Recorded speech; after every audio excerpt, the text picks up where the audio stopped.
Hi, my name is Corey Brett. I'm the pastor at St. Peter's United Methodist Church in Wellington, Florida. And I wanted to take this time to invite you to our Ash Wednesday service that will be this Wednesday at 7 p.m. We will be imposing ashes on our forehead, as well as observing the liturgy of confession. Now, some of that may sound confusing. You may wonder what that means. Some of you look forward to this celebration each year, but what I'd like to do is kind of clarify what some of these things are. What exactly is Lent? What exactly is Ash Wednesday? And how is this important in our lives?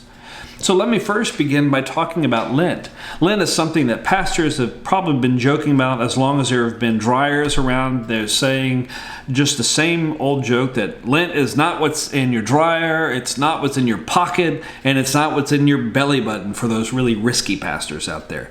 But Lent, L-E-N-T, not L-I-N-T, is a period of our Christian calendar that is 40 days, not including Sundays, that leads up to Easter Sunday. 40 days that draws on the memory of the Hebrews spending 40 years in the wilderness after being rescued from slavery, as well as Jesus spending 40 days fasting in the wilderness before doing and moving into his public ministry. Lent, L-E-N-T, is connected with the word spring. Our season this time that we're in, we're moving from winter, the death of winter, into the green and life of summer. And Lent, L-I-N-T, from our dryers, though, is essentially a similar idea that when we have nothing in our pockets, we might even have something in our pockets. When we have nothing, that there is the mystery of that something. And with that is a really great connection with what we find in Lent, L-E-N-T. The idea that when we have nothing, we might finally find something. We might finally have something. Lent is about fasting. It's not the idea of self-flagellation. It isn't the idea that we're going to get something under control or that we can injure ourselves or hurt ourselves in some way to appease the wrath of God. That it has nothing to do with it. It is the idea at the heart of it of making room, of clearing space to see that in our nothing, we might find the ultimate something. Think about the Hebrews that are coming out of slavery. They've been in slavery for several hundred years. The way they ate as slaves. They slept as slaves. The rhythms of their lives were as slaves. They came to understand and see themselves as slaves. And then over a period of time, a short period of time, a brief period of time, they're released. They find their freedom and they're suddenly free people. But undoing all that idea of being a slave doesn't happen overnight. As a matter of fact, it takes them 40 years to finally discover what it is to be free. And it was 40 years in the desert of releasing all that was holding them, all that was identifying them, that God had begun to give them a new provision. But they had to move into nothing to discover that something, that abundance, that life that God was leading them to. And so it is with us. We have to make room in our lives. We get on a full daily doses and on a daily basis of the beautiful distractions that we have in our life that continue to whisper into our ears words that try to define us by either the things that we have or the things that we don't have. It might define us by the things that we think people think of us or that are not thinking of us or how we see ourselves. Think about every commercial. They're not trying to sell, they want to sell you the object, but what they sell you in the commercial is a feeling that object can cure, can replace, that can lead to. And most of it we've discovered is cheap plastic. It's lies. It doesn't hold up. It's not substance. And so how do we find a way to make room of setting some of those things aside to find something rich and deep and beautiful and meaningful? A nutritionist when you seek their help, will do something absolutely torturous to you. They'll make you keep a journal. And in this journal, what they have to do is you have to write down everything that you've been eating over the past week or two. And what you discover when you look back over the journal is you see the places where you've eaten well, and more likely than not, you'll see the places where you've had that secret Kit Kat or Snickers throughout the day that you didn't register that you were eating.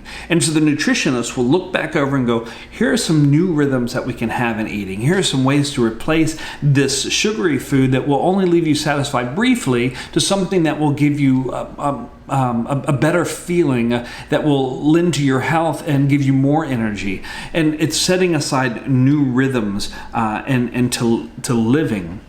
The idea would be, as we go through that, we would substitute healthier things for the unhealthier things, find new habits. Fasting is an opportunity for us to discover new habits, what it is we've been longing for. As when we begin to fast and step away, we go, oh, this is what my real hunger is. This is how I've been replacing that hunger, how we've been feeding that need. And in fasting, we can take the opportunity to set aside our normal appetites and see what God has to offer, to find a new rhythm, a new life, a new sustenance.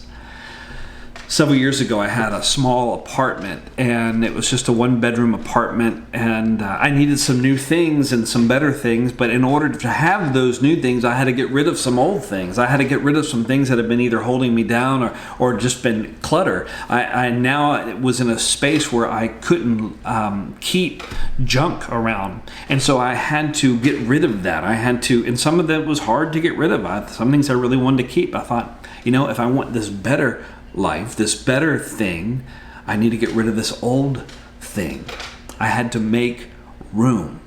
Lent is about making room. And we can begin making room by doing as the Apostle Paul encourages us to do, by decreasing so that God might increase, that we can become less so that God can become more. Now, I want to clarify, this isn't about self-abuse and thinking, oh, I'm nothing, I'm just a worm. But it's discovering that when we have nothing, we actually can finally see that's something worth having. It's about recognizing that we're broken. We get it wrong. Every one of us, not one person is perfect out there. We all make mistakes. But by decreasing is recognizing that brokenness in ourselves and going, you know what? God, you're perfect. How might you make me whole? How might you make me alive? Lent helps us to make room. Now, Ash Wednesday is the beginning of all that. Renovare.com, that's renovare.org, has a free Lenten reader. It also has many other resources on prayer and the spiritual disciplines, a wonderful resource. But they have a Lenten reader called Less is More, and it talks about Ash Wednesday as a practice of confession. Let me read to you what that says. It says, the ritual action of Ash Wednesday, ashes being marked on our foreheads and the sign of the cross, reminds us of our brokenness, our mortality, and our dependence on God to work new life in and through us. God and the potential of new life each day. Confession, what it does is it tears down the facades we build around ourselves, revealing our common brokenness and imperfection, shaking the leaves of pride, as they say, off our trees of humility, and opening our wounds.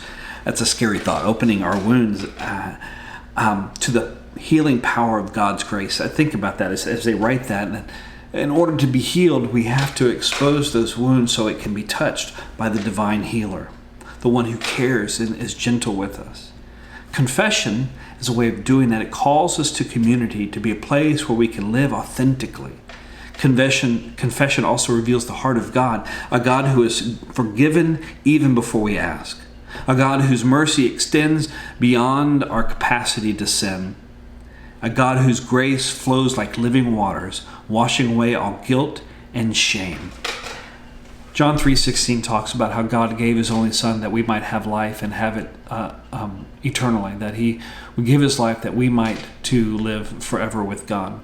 He goes on to say in John 3:17 that Jesus says, I didn't come to condemn the world. Essentially, what he's saying is we condemn ourselves already. We are broken and we're fighting our way through this. But Jesus says, I come to reveal light on the brokenness that we might step into healing. That's what confession is. Less guilt, as Renovari writes, less guilt equals more grace. And so what I want to invite you to this time of Lent, to begin with this Ash Wednesday, is to make room in our lives to experience God's grace. What do you need to set aside for the next 40 days to help you breathe in the grace of God? Remember, you're making room for something new. So don't simply leave an absence of, okay, I'm just going to fast from eating this particular food or doing this particular thing. Put a practice in its place. It might be a practice of meditation, prayer, reading scripture, blessing your neighbors. Take time to be still, so that in your nothing, you might discover something.